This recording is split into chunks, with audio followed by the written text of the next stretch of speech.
Welcome to this narrated PowerPoint, which is designed specifically for careers personnel in schools, anyone who works with students in career preparation and planning. It's for both those personnel working in schools that have a unit or facility for students who are deaf or hard of hearing, and for those in schools where there may only occasionally be a student with hearing loss. Students who are deaf or hard of hearing are a diverse population.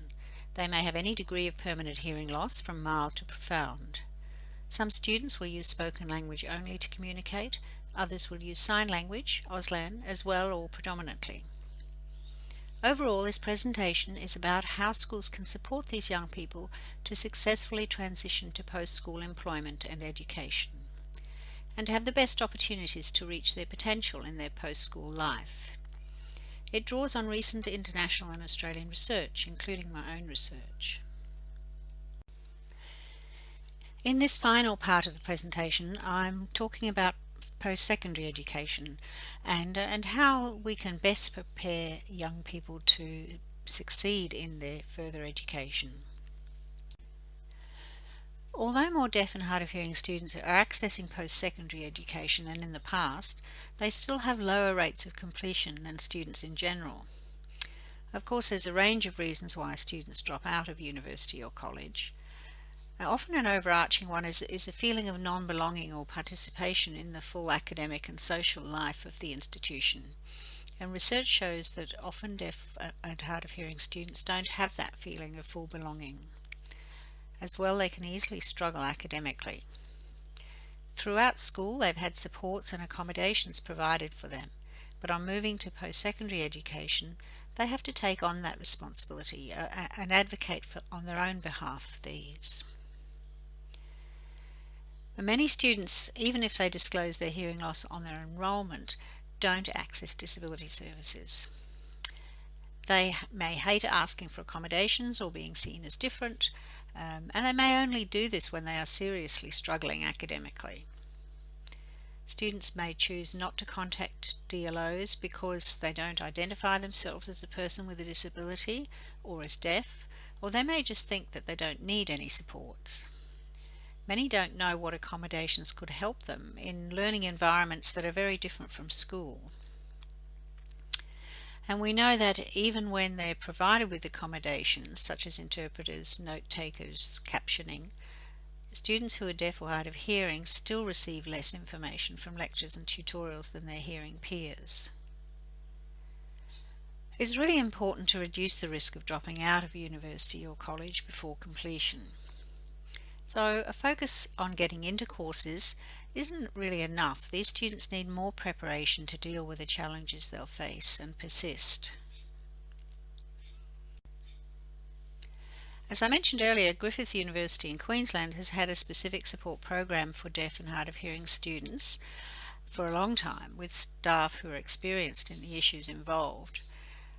A study of students and graduates from over 20 years showed that only 43% of those who'd identified as having a hearing loss on their enrolment went on to contact the Deaf Student Support Program and use their services.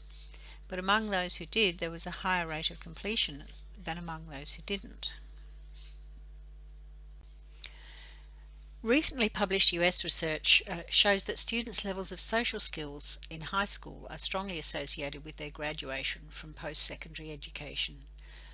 Social skills play an important role in how students advocate for their needs, plus they're involved in a whole range of competencies needed to navigate a new and very different environment, likely to be larger and less structured than school, with different dynamics going on.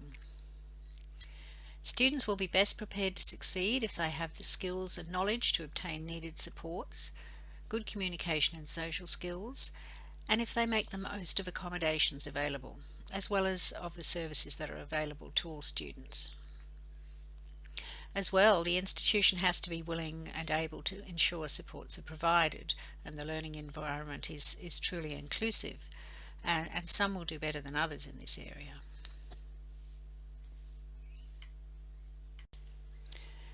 The Disability Standards for Education 2005 were designed to clarify obligations under the DDA in relation to education and training, And the standards require organisations to take reasonable steps to enable students with disability to participate in education and use facilities and services on the same basis as a student without a disability.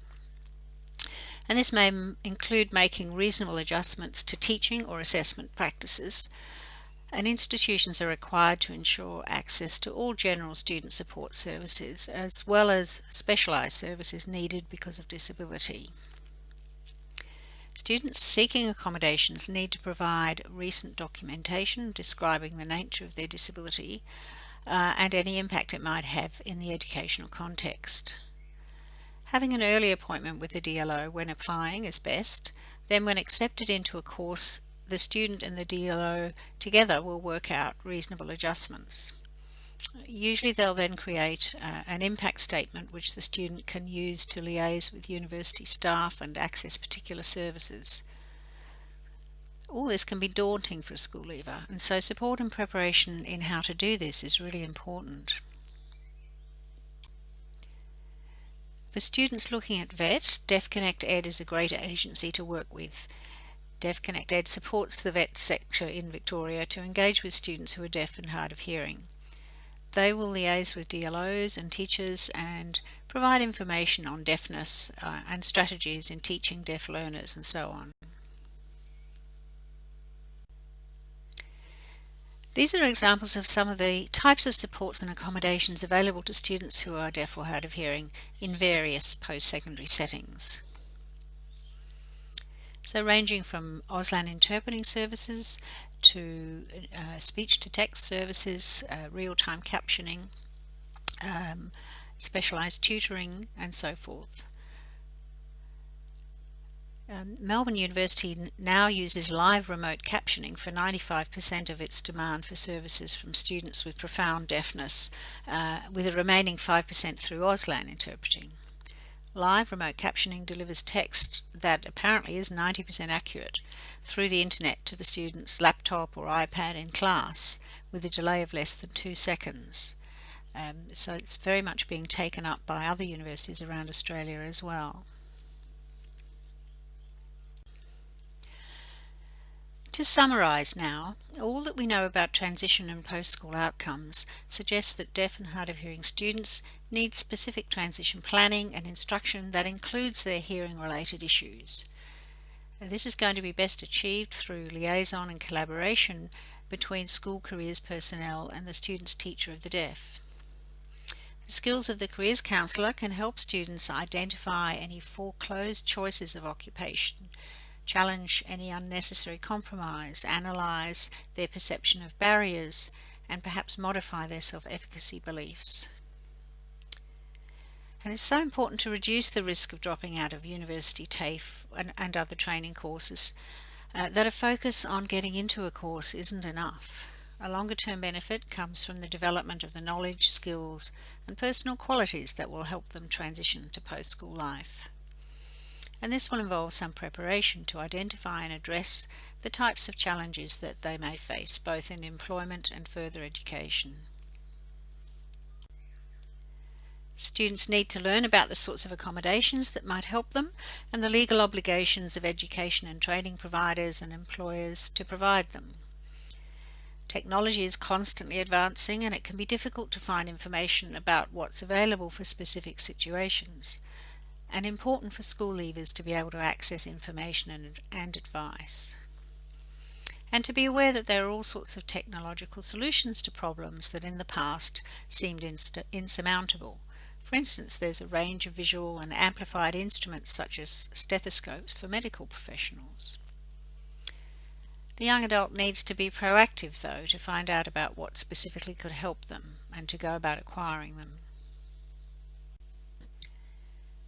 Work experience, especially paid work experience, is so valuable for deaf and hard of hearing students.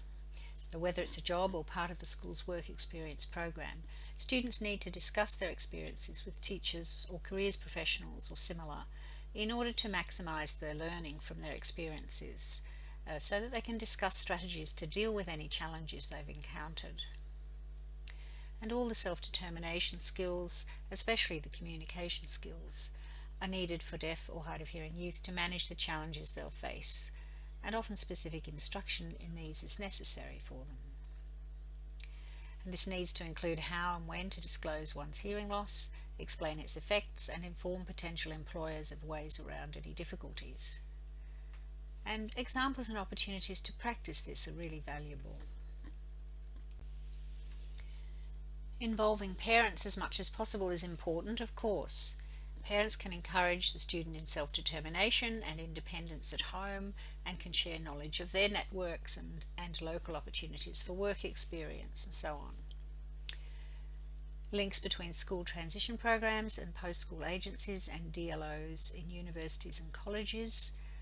And lastly, role models.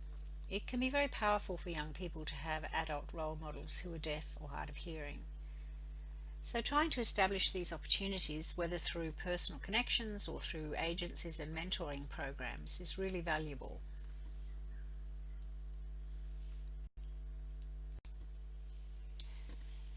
Well, finally, transition can be seen as the bridge between the security and structure offered by the school and the opportunities and risks of adult life.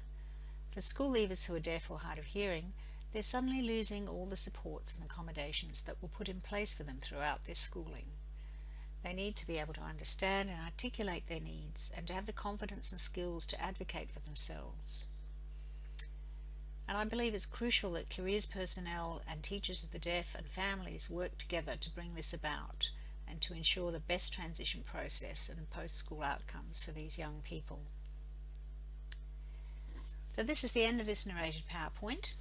The slides following contain the details of the studies to which I've referred.